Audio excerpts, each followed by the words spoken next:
हाँ जी बच्चों, मैं उम्मीद करता हूं कि लास्ट क्लास में हम लोगों ने होल्डिंग कंपनी का जो पहला कंसेप्ट सीखा था, जिसका नाम था कॉस्ट ऑफ कंट्रोल, वो मेरे प्यारे प्यारे बच्चों को समझ में आ गया होगा। तो आज की क्लास में हम लोग अपना जो पुराना सीखा था कंसेप्ट उसको रिवाइज करेंगे पहले फटाफट, फिर हम लोग आगे नई डिस्कशन की तरफ बढ़ेंगे। तो सभी बच्चे मेरे साथ जल्दी से रेडी हो जाएंगे। और बच्चे कह रहे हैं सर हम रेडी हैं। तो आइए पहले हम अपनी स्टार्टिंग वही लास्ट जो कंसेप्ट छोड़ा था उसकी रिवीजन से करेंगे। आपको याद होगा कि मैंने आपको समझाना शुरू किया था how to prepare consolidated balance sheet. और इस कंसेप्ट में हम लोगों ने स्टार्ट किया था सबसे पहले पहला concept, when holding company acquires controlling interest in the subsidiary company at the date of balance sheet. और जब ये वाला कंसेप्ट सिखा रहा था तो मैंने कहा था इसके अंदर भी मैंने आपको सबसे पहले एक बात सिखाई थी, जब होल्डिंग कंपनी सभी शेयर्स एक्वायर कर ले सब्सिडरी कंपनी में तो इसे हम बोलते हैं क्या, 100% होल्डिंग। और 100% होल्डिंग की वजह से ही हमने एक छोटी सी कैलकुलेशन सीखी थी, उसका नाम था कॉस्ट ऑफ कंट्रोल। तो पहले इसी को रिवाइज करेंगे, ये तो हमने कर ही लिया था लास्ट क्लास में। तो आज हम इसको पहले रिवाइज करेंगे, फिर हम इसकी तरफ आगे बढ़ेंगे। ठीक है सर। तो सभी बच्चे मेरे साथ साथ आगे चलेंगे और पहले मेरे साथ साथ सभी बच्चे एक एग्जाम्पल नोट करेंगे।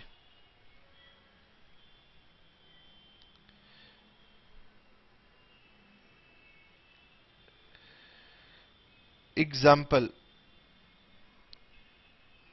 लिखिए, following following are the balance sheets of H Limited and S Limited as at 31st of March 2016।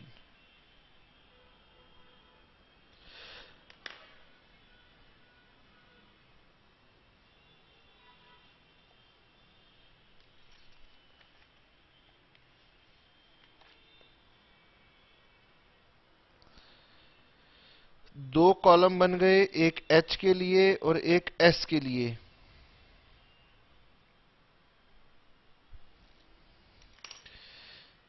ठीक है, इसको ऐसे लिख देते हैं, ये H लिमिटेड है, ये S लिमिटेड है, और ये H लिमिटेड और S लिमिटेड। ठीक है। और सभी बच्चे यहां लिखेंगे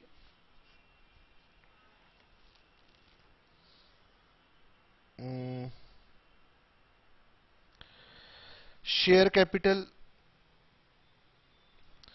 शेयर कैपिटल यहां लिखेंगे 10 लाख और यहां लिखेंगे 4 लाख।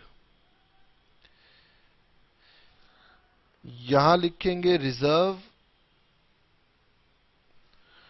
रिजर्व यहां लिखेंगे 3 लाख और यहां लिखेंगे 1 लाख। यहां लिखिए लाइबिलिटीज 2 लाख और यहां लिखेंगे 50,000। ठीक। यहां लिखिए सन्ड्री एसेट, यहां लिखिए इन्वेस्टमेंट, और यहां पर नोट कीजिए कि एक शेयर 10 रुपीज का है। Investment in S limited 4,000 shares.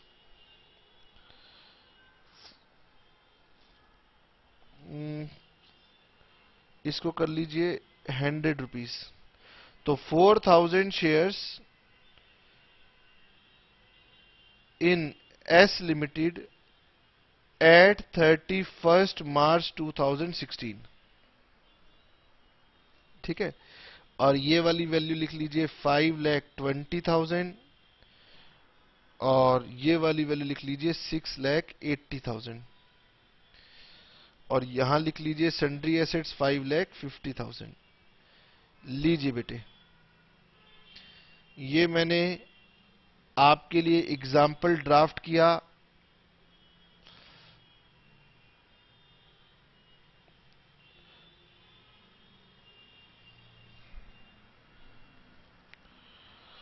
अच्छा, ये तो वैल्यू मैच ही नहीं हुई ना।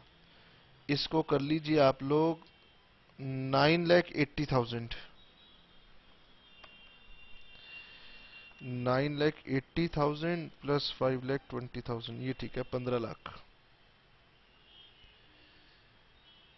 और यहां कुछ नहीं है तो 5,50,000। अब बेटे बुक में ना वो एक ही एग्जाम्पल समझा रखा था, एग्जाम्पल इलस्ट्रेशन नंबर 3 और 4, तो इसीलिए मैंने ड्राफ्ट करके आपको बता दिया कि जिससे पहले पुराने वाला रिवाइज हो जाए कंसेप्ट, फिर हम आगे बढ़ जाएं। तो सभी बच्चे यहीं पर वीडियो को रोक लीजिए और अपने आप सॉल्यूशन बनाइए, तो आपको पुराना रिवाइज हो जाएगा। लेकिन फिर भी कुछ बच्चे हैं जो घबरा रहे हैं, तो उनको तो भाई मेरे साथ ही चलना है। आइए जी, लिखेंगे सॉल्यूशन। बुक में मत देखना क्योंकि मैंने इसमें चेंज कर दिया ना आपको समझाने के लिए।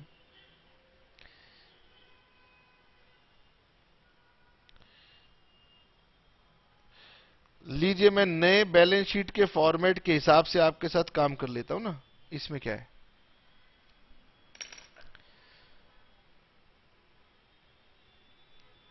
Consolidated balance sheet of H and S as at 31 March 2016। और सबसे बड़ी बात है, नीचे बनेगा वर्किंग नोट नंबर 1 और इसे हम नाम दिया करेंगे क्या, कॉस्ट ऑफ कंट्रोल। और कॉस्ट ऑफ कंट्रोल होता है, बोलिए, कॉस्ट ऑफ इन्वेस्टमेंट। और फिर इसमें से हम लोग माइनस कर देते हैं share capital, reserve and surplus. क्योंकि ये इन्वेस्टमेंट एस कंपनी की है, इसीलिए इसका comparison share capital of S और रिजर्व ऑफ एस से होगा। और फिर ये तीनों ही चीजें मेरी कंसोलिडेटेड बैलेंस शीट में नहीं आएंगी, वहां से हट भी जाएंगी। इसका डिफरेंस बनेगा मेरे पास गुडविल या कैपिटल रिजर्व, वो मेरा कंसोलिडेटेड बैलेंस शीट में जाएगा। ये कंसेप्ट हमने आपको सिखाया था। अभी मैं लिख देता हूं पर्टिकुलर्स नोट्स नंबर अमाउंट। आगे से हम इसमें टाइम सेव करेंगे क्योंकि होल्डिंग में ऑलरेडी बहुत सारे रिसोर्सेज कंज्यूम होंगे ना। तो सबसे पहले हेडिंग में आता है इक्विटी एंड लाइबिलिटीज, और इसमें सबसे पहली आइटम आती है मेरे पास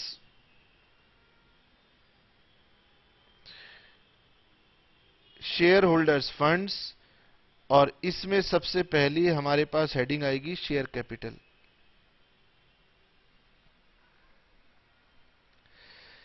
होल्डिंग कंपनी की शेयर कैपिटल 10 लाख, वो सीधा की सीधा हमारी कंसोलिडेटेड बैलेंस शीट में आती है। और ये 4 लाख की कैपिटल 100% होल्डिंग है हमारी, इसीलिए ये 4 लाख की कैपिटल नीचे आ जाएगी कॉस्ट ऑफ कंट्रोल में।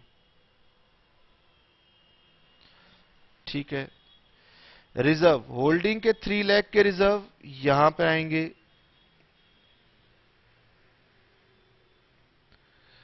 Reserve and surplus 3 lakh. और 1 लाख के ये जो रिजर्व हैं एस कंपनी के, ये होल्डिंग ने बाय किए थे, परचेज किए थे, इसीलिए ये मेरी कॉस्ट ऑफ कंट्रोल में एडजस्ट हो जाएंगे।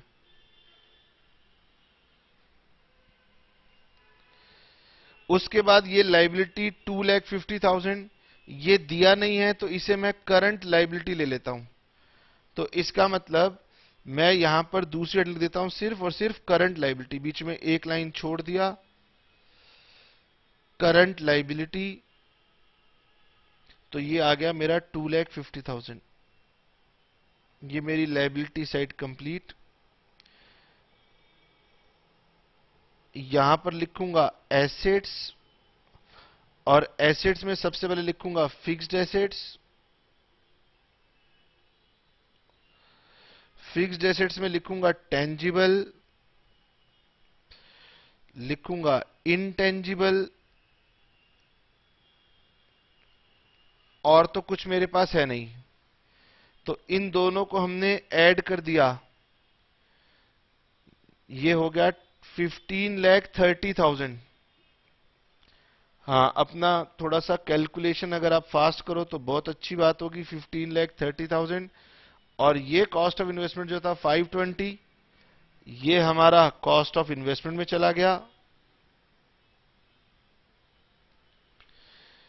इसका मतलब 4 लाख की कैपिटल और 1 लाख के रिजर्व, ये दोनों मिला के 5 लाख के थे, और इसे बाय करने के लिए हमने 5,20,000 की पेमेंट दी।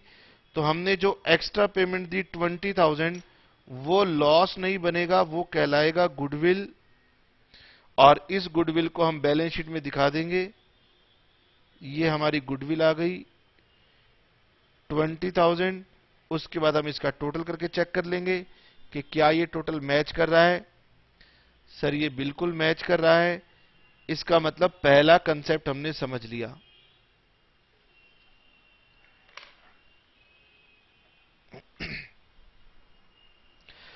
सर अगर पहला कंसेप्ट हमने सीख लिया है तो फिर हम चलते हैं दूसरे कंसेप्ट की तरफ, और हमारा आज का दूसरा कंसेप्ट होगा, जब हम इस बारे में चर्चा करेंगे, ये वाला part. When holding company acquires more than 50% but less than 100%। और यहां से अब हम एक नया कंसेप्ट अपने साथ सीखेंगे कि इस वाले पार्ट की वजह से हमारे पास हमेशा क्या आएगा, माइनॉरिटी इंटरेस्ट। यहां से हम माइनॉरिटी इंटरेस्ट सीखेंगे।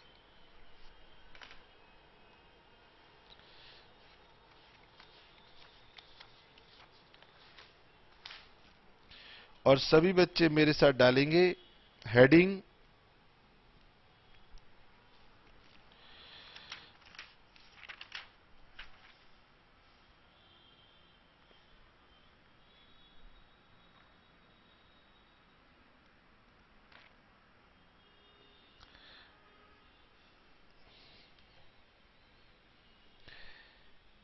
when holding company owns more than 50% but less than 100% of voting power, जो कि मोस्टली इक्विटी शेयर्स है ऑफ सब्सिडरी कंपनी, तब क्या होगा। ये है हमारा कंसेप्ट। तो लिखेंगे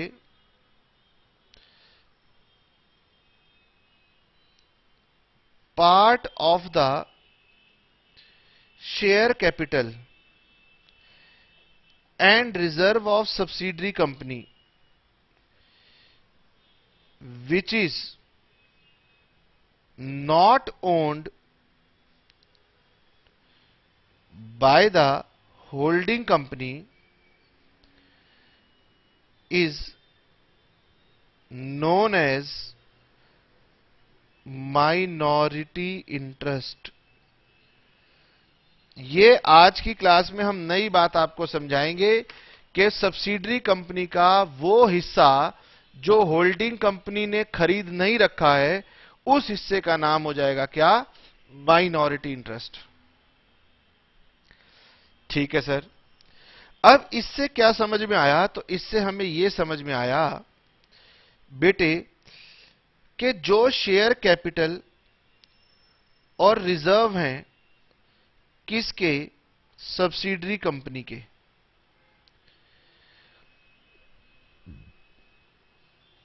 इसे हम दो पार्ट्स में डिवाइड करेंगे।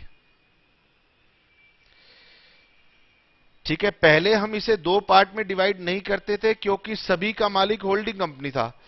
अब इसके दो पार्ट में डिवीजन होगा क्योंकि इसका कुछ पार्ट होल्डिंग कंपनी उसकी ऑनर है और कुछ पार्ट की ऑनर बाहर वाले लोग हैं, माइनॉरिटी इंटरेस्ट। तो इसे दो पार्ट में डिवाइड करेंगे। अब बेटे ये दो पार्ट में डिवाइड होगा। पहला तो ओन्ड बाय होल्डिंग कंपनी। अब ये कितना पार्ट है या कितना परसेंटेज है ये क्वेश्चन में दिया होगा। अगर क्वेश्चन कहता है कि होल्डिंग कंपनी ने 70% शेयर खरीद रखे हैं तो कैपिटल और रिजर्व की 70% की ऑनर बनेगी एच कंपनी और जो रिमेनिंग 30% बच जाएगा वो कहलाएगा माइनॉरिटी इंटरेस्ट।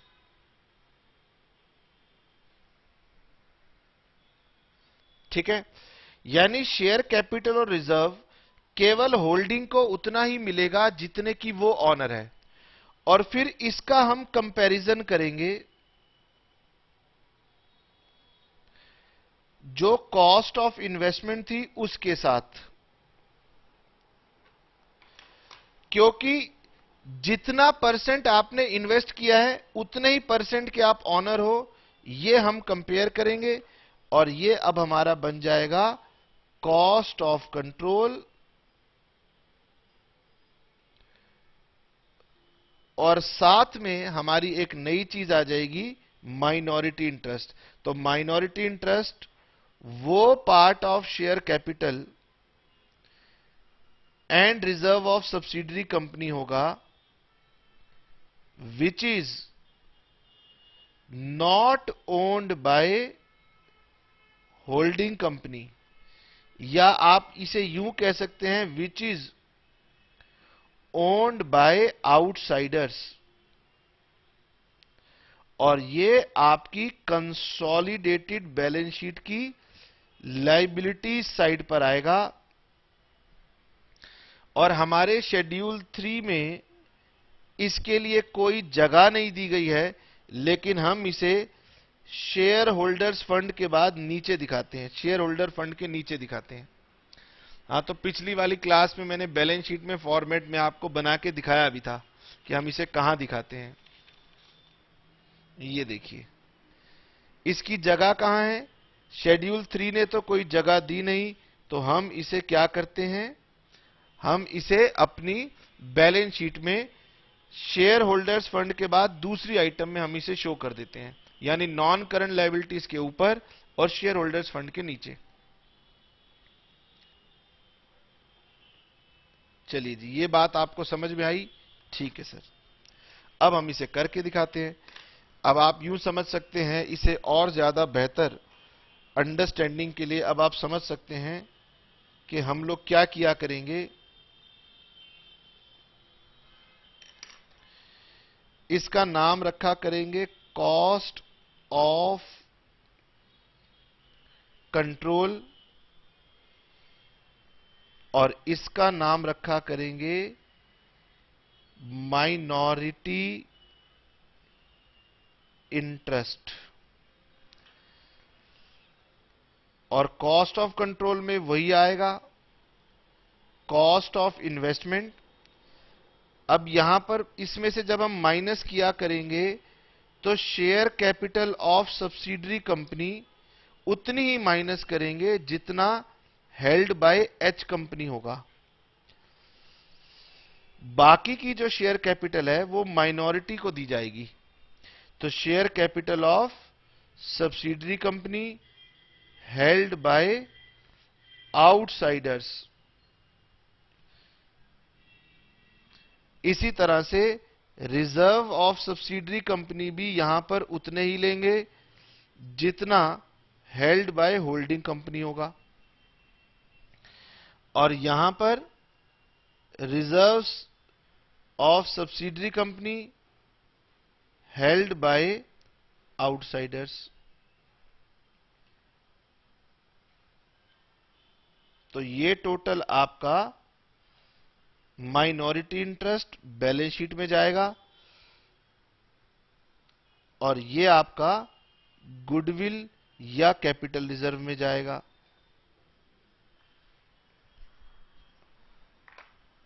ठीक है जी, ये इतनी बात आपने समझ ली।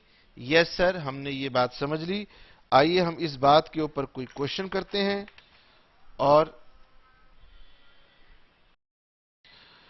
और बेटे बुक में कोई अच्छा एग्जाम्पल तो दिया नहीं हुआ, इसीलिए इसका भी एग्जाम्पल आपको मेरे साथ नोट करना होगा। तो सभी बच्चे मेरे साथ साथ एग्जाम्पल नोट करेंगे।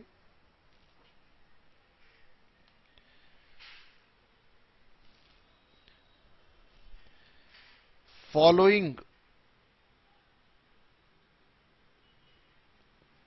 Are the balance sheets of H Limited and S Limited as at 31st of March 2016। और बिल्कुल उसी तरीके से हम लोग अपनी बैलेंस शीट बनाएंगे। दो कॉलम बना लेंगे, एक कॉलम एस के लिए, एक कॉलम एच के लिए।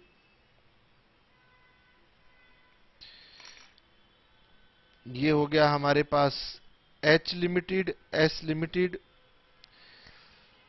एच लिमिटेड और एस लिमिटेड। यहां लिखेंगे शेयर कैपिटल और ये लेंगे share of 10 rupee each, 10 lakh rupees और 4 लाख रुपीज।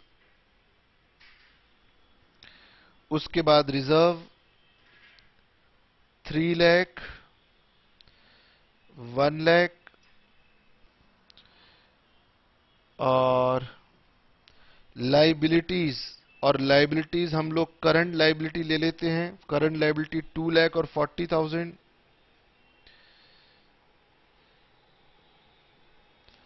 यहां पर हम लोग सन्ड्री एसेट्स ले लेते हैं 8 लाख और 5 लाख 40,000। और यहां ले लेते हैं इन्वेस्टमेंट्स इन एस लिमिटेड और ये ले लेते हैं 32,000 shares on 31st of March 2016 amounted to 4 lakh। और हमारा बैलेंस शीट का टोटल आएगा 10, 3, 13 and 2 15 lakh, 4, 1, 5 40 और ये ओहो, ये तो फिर गड़बड़ हो गई। तो सर ऐसा करो, इसे कर दो आप 11 लाख, 3 लाख यहां बढ़ाइए, 11 lakh, 15 lakh, 5 lakh 40,000। Prepare consolidated balance sheet. आपको सारे एग्जाम्पल लिखने की जरूरत नहीं पड़ेगी, ये तो छोटे छोटे कंसेप्ट सिखाने के लिए हमने एग्जाम्पल आपको लिखवा दिए। तो बस आज की क्लास में और लिखवाना पड़ सकता है, उसके बाद में तो आप कोई भी क्वेश्चन करेंगे आपसे बनना शुरू हो जाएगा। ठीक, अब बच्चे कह रहे हैं सर ये तो नया कंसेप्ट है ना, माइनॉरिटी इंटरेस्ट, तो ये तो आप कह नहीं सकते खुद बनाओ, हम तो आपको कॉपी करेंगे ना। हाँ, इसके बाद आप हमें एग्जाम्पल देना, वो हम बनाएंगे। मैंने कहा चलिए कोई बात नहीं, बच्चे भी जो है ना बात समझ गए हैं। तो पहले हम एक काम करते हैं, पहले वही अपना फॉर्मेट बना लेते हैं।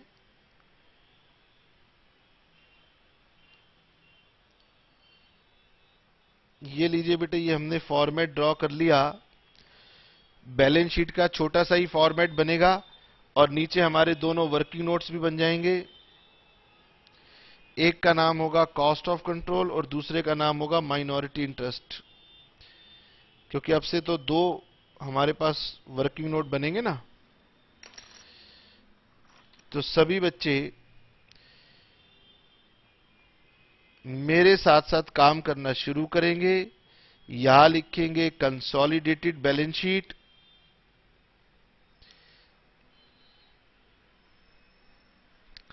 और यहां लिखेंगे पहला जो हम कैलकुलेशन करते थे उसका नाम होता था कॉस्ट ऑफ कंट्रोल, और यहां पर हम लिखेंगे माइनॉरिटी इंटरेस्ट। ठीक है, ठीक है सर। आइए जी, अब सर सबसे पहले तो हम परसेंटेज होल्डिंग निकाला करेंगे। ये देखिए, एच कंपनी ने एस कंपनी के कितने शेयर परचेज कर रखे हैं? 32,000। ठीक है, और अगर एक शेयर 10 रुपीस का हो तो एस के टोटल नंबर ऑफ शेयर 40,000। तो सर जरा पहले तो परसेंटेज होल्डिंग भी निकाल लें। मैंने कहा निकालिए। 32,000 shares are held by H company out of 40,000 shares of S company। ये हमेशा याद रखना है कि ये हमेशा अभी तक इक्विटी की ही बात हो रही है। इनटू में 100। तो बेटे मेरे हिसाब से ये परसेंटेज होल्डिंग जल्दी से चेक करो, ये आ गई 80%। अब बताओ क्या एच कंपनी होल्डिंग कंपनी है? यस, क्योंकि 50% से ज्यादा है इसलिए होल्डिंग कंपनी है। तो होल्डिंग कंपनी है तभी तो कंसोलिडेटेड बैलेंस शीट बना रहे हैं। ठीक है सर, बनाना शुरू करें। मैंने कहा लेकिन बनाने से पहले एक काम करते हैं ना, नीचे की आइटमें जो हमें पता है वो तो एटलीस्ट लिख ही ले। एक तो यहां पर कॉस्ट ऑफ इन्वेस्टमेंट आएगी, ये कौन सी होगी? जो एच ने कर रखी है एस में। और दूसरा शेयर कैपिटल आएगी एस कंपनी की। अब लेकिन ये 80% का सिग्निफिकेंस भी तो हमें समझना है कि 80% कैपिटल ही यहां पर आएगी, बाकी की 20% कैपिटल कहां जाएगी? वो माइनॉरिटी में आएगी। तो share capital of subsidiary company, जितना बाहर वालों का हक है वो यहां आएगा। और हमारे पास रिजर्व भी तो थे, तो रिजर्व्स ऑफ सब्सिडरी कंपनी।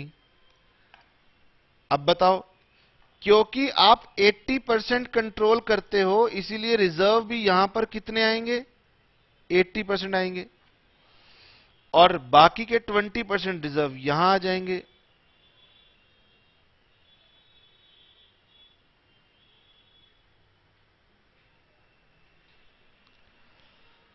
ठीक है, ये बात थी। जितना होल्ड किया हुआ है उतना यहां आएगा, रिमेनिंग पार्ट यहां आएगा। ये नई बात है। ठीक है सर, बनाना शुरू करते हैं। सबसे पहले share holders funds. Share holders fund में सबसे पहले आएगी share capital. Share holders fund में सबसे पहले आता है शेयर कैपिटल, और शेयर कैपिटल सिर्फ और सिर्फ आएगी एच कंपनी की, और ये आएगी हमारे पास 10 लाख। मतलब ये तो बात है कि हम नई नई बात बना रहे, लेकिन अब तो सब समझा दिया। अब तो वीडियो रोक करके बना सकते हो। आ, कोई बात नहीं, चलो सर कोई बात नहीं। अच्छा, ये 4 लाख ये स्प्लिट होगा। 4 लाख का 80%, 4 लाख का अब स्प्लिट हो क्या आएगा? 80%, 3,20,000, और 4 लाख का 20%, 80,000। ठीक, ठीक है sir. Next, reserve. H company का रिजर्व 3 लाख यहां पर, और ये 1 लाख स्प्लिट होगा 80% होल्डिंग का, 20% माइनॉरिटी का। ये 80-20 कहां से आ रहा है? हाँ, इसी से आ रहा है जो परसेंटेज होल्डिंग निकाली थी। तो निकालिए 1 लाख का 80%, 80,000 यहां और 20,000 यहां। चलिए जी, उसके बाद तो बेटे यहां पर एक हेडिंग आ जाएगी मेरे पास, माइनॉरिटी इंटरेस्ट।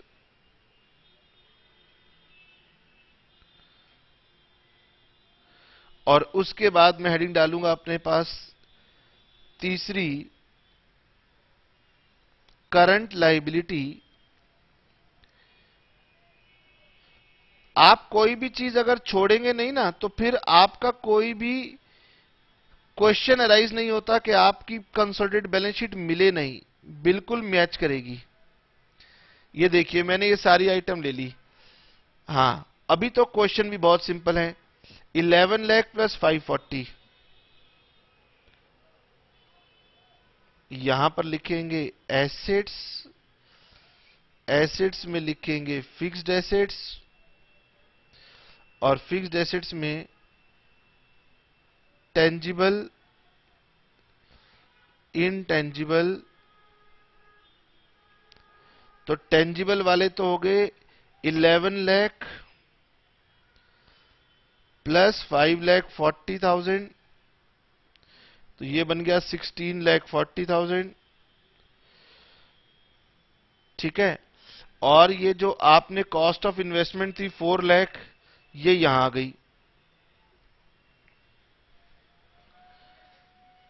ये कॉस्ट ऑफ इन्वेस्टमेंट यहां आ गई। और बाई चांस की बात है कि क्वेश्चन ड्राफ्टिंग करने में ये दोनों वैल्यू सेम आ गई, तो यानी कॉस्ट ऑफ कंट्रोल मेरा 0 हो गया। ना तो गुडविल आई ना कैपिटल रिजर्व आया, लेकिन मेरा माइनॉरिटी इंटरेस्ट आ गया कितना, 1 लाख। तो ये 1 लाख का माइनॉरिटी इंटरेस्ट यहां डालेंगे। अब देखिए मैंने हर एक आइटम का ट्रीटमेंट कर लिया है, तो मेरी बैलेंस शीट का टोटल पक्का मैच होना चाहिए। तो 10, 3, 13, 14, 14 एंड 2, 16,40,000, ये मैच कर गया।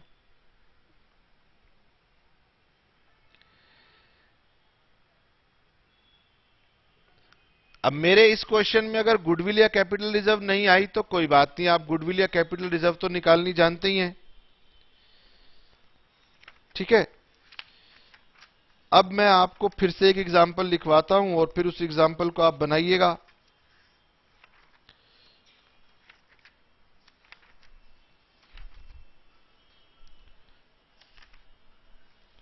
आइए जी, मेरे साथ साथ एक और एग्जांपल लिखेंगे।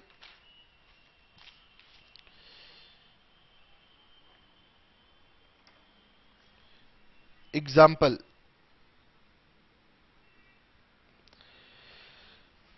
लिखिए following are the balance sheets of X limited and Y limited. तो मैंने एच और एस से बाहर अब एक्स और वाई लिखना शुरू किया। As at 31st of March 2016।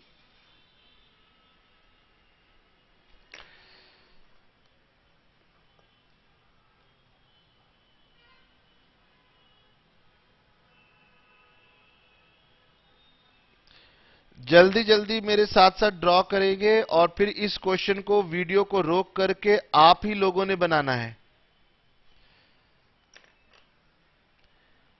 यहां लिखते हैं एक्स और वाई, एक्स और Y. Equity capital of 10 rupee each, ये आएगी 4 लाख। फिर यहां लिखेंगे रिजर्व, ये रिजर्व आएंगे हमारे पास 50,000। और फिर आएगी हमारे पास लाइबिलिटीज 7,50,000। इसको अगर हम टोटल करेंगे तो ये हमारे पास बन गई 12 लाख। यहां लिखेंगे हमारे पास एसेट्स, सन्ड्री एसेट्स। तो सन्ड्री एसेट लिखिए 10,60,000। और यहां लिखिए इन्वेस्टमेंट यहां पर कैपिटल लिखते हैं कितनी, 1 लाख, और रिजर्व लिखते हैं हम अपने पास 20,000, लाइबिलिटीज लिखते हैं 4,80,000। तो ये 5 and 1 6 लाख। इन्वेस्टमेंट लिखते हैं 9,000 shares of Y limited at a price of 1,40,000। तो ये कितना हो गया, 11 and 1 12 लाख। जल्दी जल्दी लिखना है। बच्चे कह रहे हैं सर आपसे जल्दी कैसे लिख सकते हैं, आप धीरे धीरे, मुझे तो सोचना भी पड़ रहा है ना क्वेश्चन को। अच्छा सर ठीक है, ये कितना हो गया 6 लाख, और ये कितना हो गया 6 लाख। और यहां लिखेंगे कि shares acquired by x limited on 31st of March 2016। लीजिए, और ये भी लिखने की जरूरत है, प्रिपेयर कंसोलिडेटेड बैलेंस शीट। लीजिए, अब बताइए ये क्वेश्चन आप करेंगे या मैं करूंगा। बिल्कुल घबराए नहीं और शुरू हो जाएं। बच्चे कह रहे हैं अच्छा सर आप भी बनाते रहिएगा। मैंने कहा ठीक है मैं भी बनाता रहूंगा। इसमें बहुत ही सिंपल सी बात है, इसमें कुछ है ही नहीं। सबसे पहले तो मुझे बताओ परसेंटेज होल्डिंग कब की है। सर कब की है मतलब कितनी है। सर 9,000 शेयर्स होल्डिंग कंपनी ने ले रखे हैं और टोटल नंबर ऑफ शेयर्स 10,000 है, इनटू में 100, तो हमारी परसेंटेज होल्डिंग कितनी आ गई 90%। ठीक हो गया। अब तो सर क्या बात है, अब तो हम इसको बस फटाफट बना देंगे। मैंने कहा रुकिए, ये पता लग गया ना कितना कितना डिवाइड होगा, तो जल्दबाजी की बात क्या है।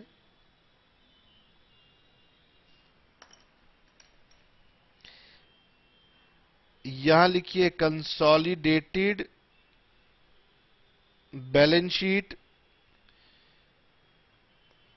एक्स एंड वाई, डेट डाल देना 31 मार्च 2016।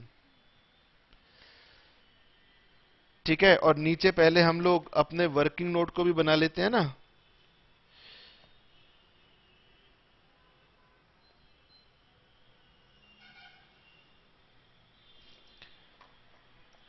बच्चे कह रहे हैं सर दिखा नहीं। लीजिए, यहां लिखिए कॉस्ट ऑफ कंट्रोल, और यहां लिखिए माइनॉरिटी इंटरेस्ट। अब याद कीजिए कैसे बनेगा। तो पहले, सबसे पहले तो हम यहां लिखेंगे cost of investment.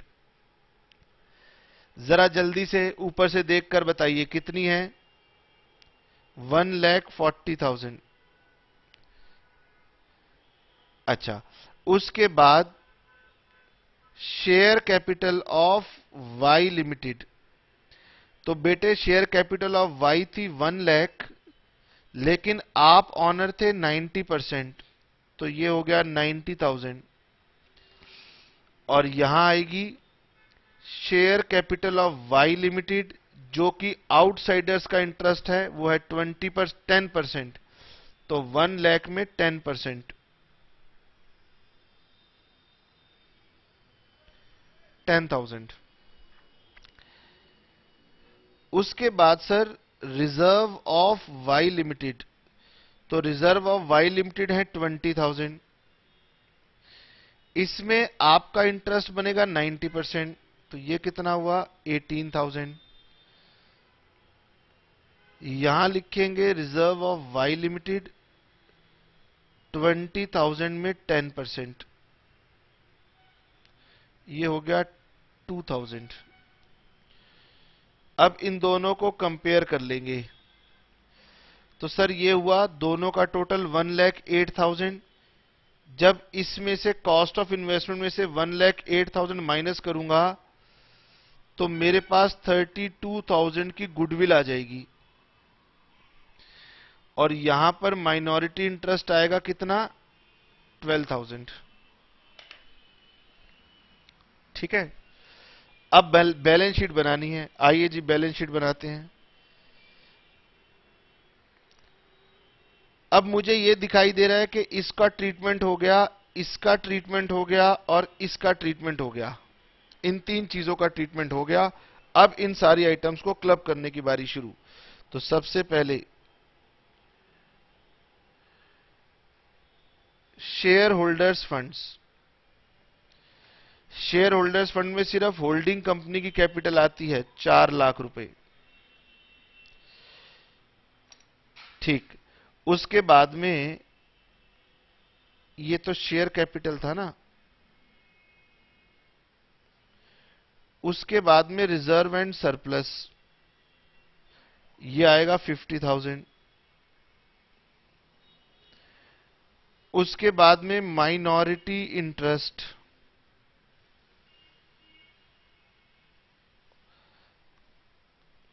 Minority interest हमारे पास कितना दिया हुआ है, तो माइनॉरिटी इंटरेस्ट आया था हमारे पास 12,000। उसके बाद लाइबिलिटीज, करंट या नॉन करंट कुछ नहीं दिया होता तो मैंने सीधा लिखा लाइबिलिटीज, 750 और 480 हो गया 12,30,000। ये टोटल कर दूंगा। उसके बाद यहां आएगा एसेट्स, और एसेट्स के अंदर सबसे पहले आएगा मेरे पास फिक्स्ड एसेट्स, एक बार आएगा टेंजिबल, तो टेंजिबल में इन दोनों को जोड़ दूंगा 16,60,000, और दूसरा मेरे पास आएगा इनटेंजिबल, गुडविल या कॉस्ट ऑफ कंट्रोल में जो आया था 32,000। उसके बाद इसका टोटल कर देंगे, ये दोनों इक्वल आने चाहिए, तो यहां तो दिखाई दे रहा है 16,92,000। इसको जोड़े जरा, ये हो गया 2,000, 5, 1, 6 एंड 3 9, और 12 एंड 4 16,92,000। तो ये हमारी बैलेंस शीट मैच कर गई। ठीक हो गया, ठीक हो गया सर। अब बेटे यहां तक जो बातें हमने सीखी, तो अब हम बहुत सारी बातें सीख चुके हैं। अब हमारे को इसके नोट्स बनाने होंगे।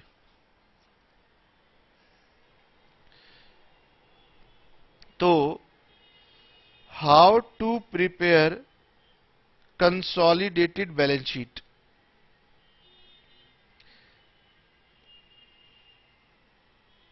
Number 1, in the consolidated balance sheet only share capital of H company is shown। मुझे बताते जाना, अब जो जो बातें आप लिखोगे वो बातें अब आप भी अपने माइंड में एनालाइज करके मुझे बता सकते हो। कंसोलिडेटेड बैलेंस शीट में सिर्फ एच कंपनी की कैपिटल दिखाई जाती है, बोलो क्यों? क्योंकि सर सब्सिडरी कंपनी की कैपिटल डिवाइड हो जाएगी between holding company and minority interest. तो and share capital of subsidiary company should be divided between held by holding company and belonging to minority interest। आप इसे ऐसे भी लिख सकते हो कि sir share capital of subsidiary company जो होगी वो दो पार्ट में डिवाइड होगी, एक तो एच कंपनी और दूसरा माइनॉरिटी इंटरेस्ट। और जो एच कंपनी की कैपिटल का हिस्सा होता है वो कैंसिल कर दिया जाता है अगेंस्ट कॉस्ट ऑफ कंट्रोल, जिसे आप इन्वेस्टमेंट कहते थे। और माइनॉरिटी इंटरेस्ट तो हमें पता ही है, वो तो माइनॉरिटी इंटरेस्ट में ही जाता है। Number 2, reserves. Of subsidiary company. अभी इसमें हम लोग कुछ नई बातें जोड़ेंगे। अभी के लिए हमारे रिजर्व जो हैं उसे मैं नाम देता हुआ आ रहा हूं परचेज्ड, क्योंकि ये प्रॉफिट खरीदे गए थे। तो रिजर्व्स ऑफ सब्सिडरी कंपनी जो कि परचेज थे, इसे हम लोग ना आगे से एक नाम दिया करेंगे प्री एक्विजिशन प्रॉफिट्स। अभी इस पे दिमाग मत लगाना, अगली क्लास में समझ जाओगे। Will be divided between holding company and minority interest. तो जो रिजर्व होंगे वो भी ऐसे ही ब्रेक होंगे between H company and minority interest, और एच कंपनी का जाएगा वहीं कॉस्ट ऑफ कंट्रोल में, और एम का जाएगा माइनॉरिटी इंटरेस्ट में। और थर्ड बताइए। थर्ड वही बनेगा कॉस्ट ऑफ कंट्रोल, जिसमें इन्वेस्टमेंट को आप कैंसिल करोगे। एच कंपनी का शेयर कैपिटल में जो हिस्सा बना और रिजर्व में जो शेयर बना उसके साथ कैंसिल करोगे। और point number 4, all other items of assets and liabilities should simply be clubbed, मतलब जोड़ ली जाएंगी। तो मेरे ख्याल से इतनी बातें आप लोगों को समझ में आ गई होंगी। और आज की क्लास में अब आपको कोई होमवर्क अभी हम नहीं दे रहे, और आज की क्लास यहीं छोड़ देते हैं। और अब अगली क्लास में हम लोग अपना लास्ट वाला टॉपिक करेंगे, जिसमें जाकर के आपका होल्डिंग कंपनी का पूरा कंसेप्ट कंप्लीट होगा। ठीक है। और क्योंकि अभी टाइम बचा ही हुआ है और बच्चे मुझे लगता नहीं है कि थके होंगे, तो क्यों ना इस वाले पार्ट को भी डिस्कस कर ही लिया जाए। चलिए छोड़ देते हैं, इसे नेक्स्ट क्लास में ही डिस्कस करेंगे। चलिए आज इतना ही छोड़ देते हैं। Tata bye bye, see you.